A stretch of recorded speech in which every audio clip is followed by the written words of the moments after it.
Hello again, I'm John Terzak. In this lesson, I will attempt to answer a question which is, how do you make pico de gallo and or tomato salsa? This is a Mexican tomato relish. We're going to get right down to it too.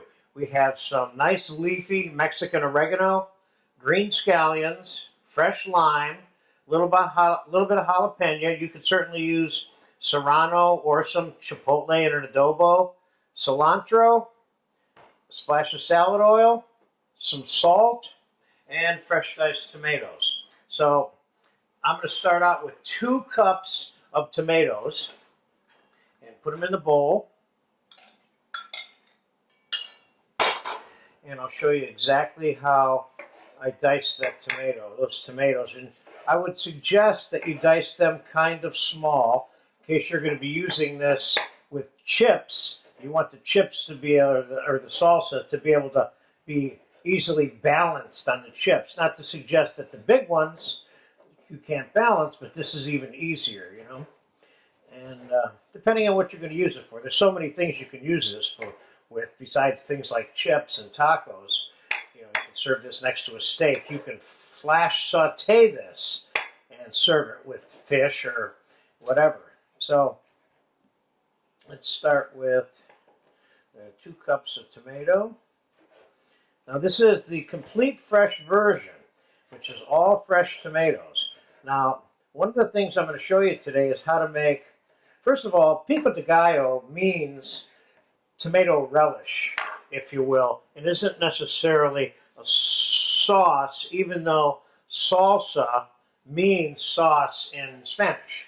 But I'm going to show you 2 versions, one that's all chunky and one that's thinned out with a little bit of tomato juice also. So let's get, a couple of chopped scallions in here. Now you could use white onion or purple onion and you would still have definitely a legitimate pico de gallo.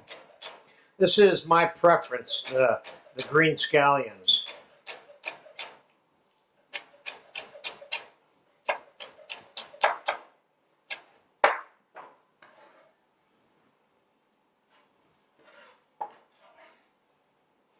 And let's get some chopped cilantro here. So I probably have, I don't know, 3 or 4 scallions in there.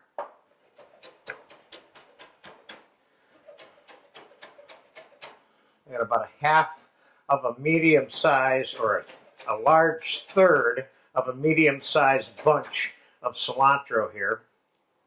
Can I cut all the stems up and put them in there? I can, but I'm not going to.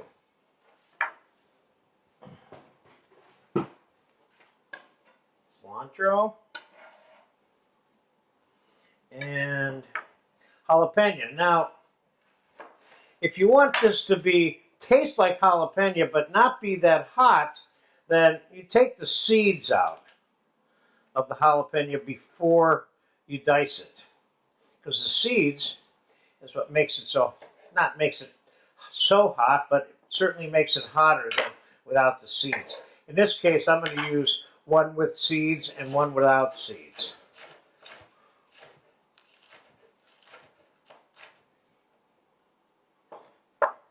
I mean 1/2. This is a fairly large jalapeno. I personally really am fond of the chipotle flavor in this particular relish as the heating element, if you want to call it that.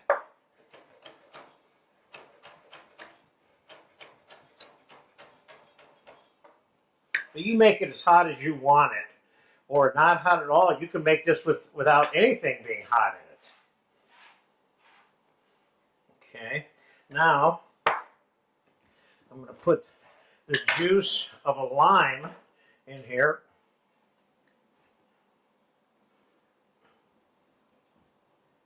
I have a couple of limes in case they weren't real juicy. These are kind of medium juicy, but these are not especially juicy. So I'm going to put another 1/2 in there.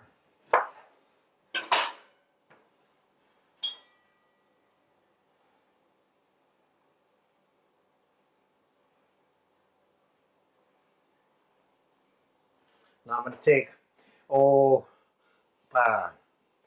tablespoon and a half of this Mexican oregano, which is really fragrant and good.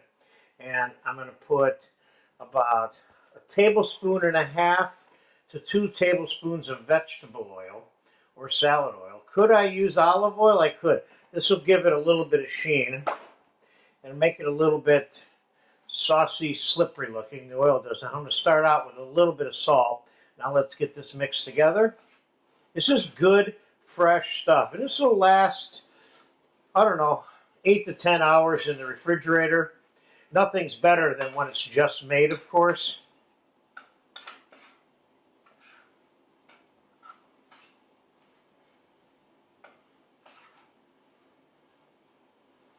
Okay, let's get another spoon here, and let's give that a taste.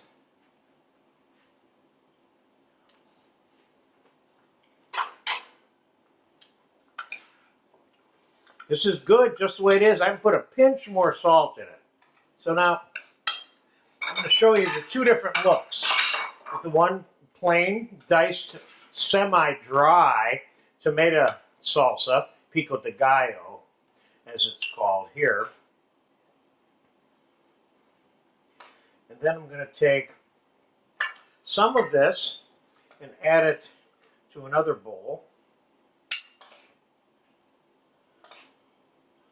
I'm going to put a little bit of tomato juice into this.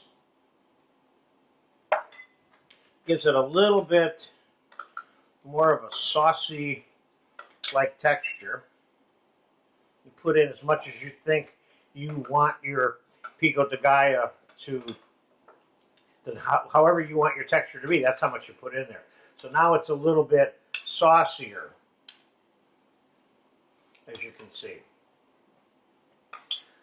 So there you have it, Pico de Gallo, which means tomato relish, Mexican style, which is what this is. And I'm referring to this as kind of like tomato salsa, because salsa means sauce, because I made this one a little saucier than the Pico de Gallo.